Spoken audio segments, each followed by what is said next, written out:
preparing for tonight's sermon, I shared this with my son, John chapter 2, and I had him read the passage that we're about to read, and I asked him to just explain to me what happened. And so Samuel grabs the Bible and he reads the passage and he says, Jesus turned water into wine. Anyone ever heard about that? Yeah.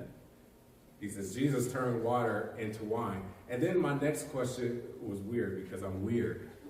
The next question was, how'd he do it? How'd he do it, right? That's the question of the night. How did Jesus turn water into wine? And my son's response to that question is the main point that I want you to take home with you tonight. So if you're in John chapter 2, I'm going to put it on the screen anyway, but if you're in John chapter 2, let's read it. It says in John chapter 2, verse 1, on the third day, a wedding took place in Cana in Galilee.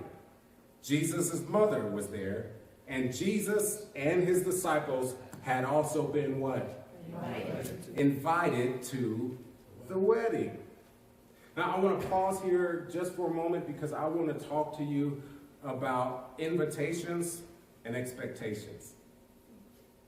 Invitations and expectations. Now, some of you are probably going to laugh at me for what I'm about to say, but I'm going to share it with you anyway, because I don't care. I hate self-checkout at grocery stores. I know hate's a strong word, but I feel strongly about self-checkout at groceries. It wasn't part of my life growing up, you know. It wasn't a thing I think until recently, but I hate it. But the thing that's crazy is I hate something even more than self-checkout at the grocery stores. Can I tell you what it is? Yep. I hate when I actually go to a line where people are working, right? And I go and I take my groceries there, and when it's my turn, the little teenager that was actually bagging all the bags walks away. I hate it. It makes me so mad. I can't tell you how angry that makes me. And maybe, you know, that's probably just a trigger. I don't know what it is, but something about, I do know what it is. I'm just going to be honest with you. I know what it is because I feel like that the markup that I pay for these groceries, like some of that money goes to that kid's salary, right? And so I feel like I'm paying you to do a job. And so if I'm paying you to do a job, do your freaking job. I don't walk away when I walk up. I said freaking. I didn't.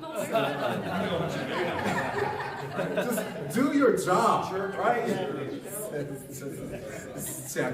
But I feel like I'm giving that person a paycheck. So I have an expectation that if you invite me by all your marketing and all those little freaking mom bucks and coupons, I should probably stop saying freaking. I'm gonna stop saying freaking.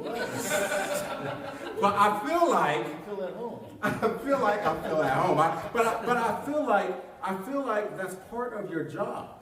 And if I'm paying you, then you should do it. Break time. How many dads are in the room? Wave your hands. Moms, let me see moms. Wave your hands, right? So, how many of you,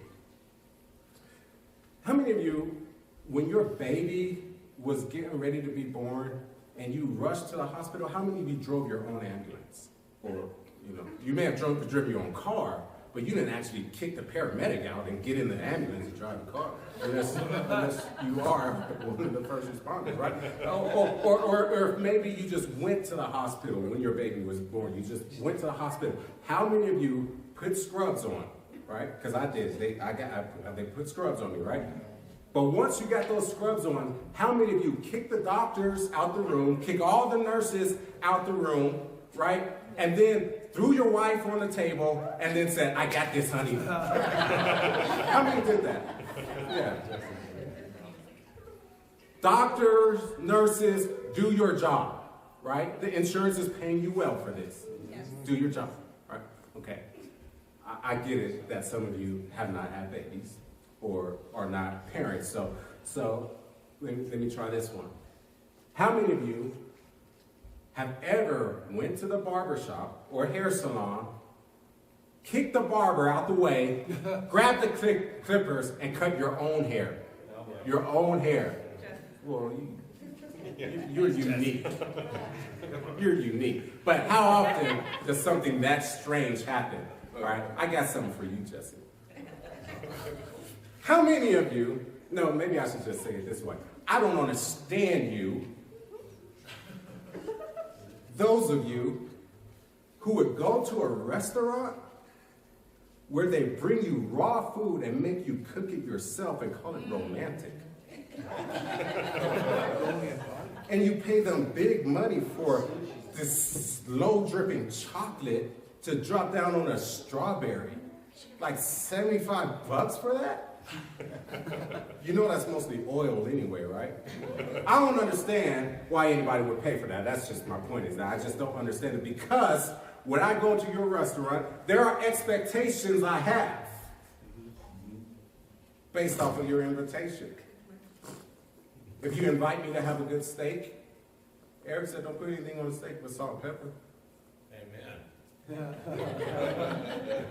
I expect it to come out the way I ordered it. Are you hearing me? There are expectations that are just intrinsic to certain invitations.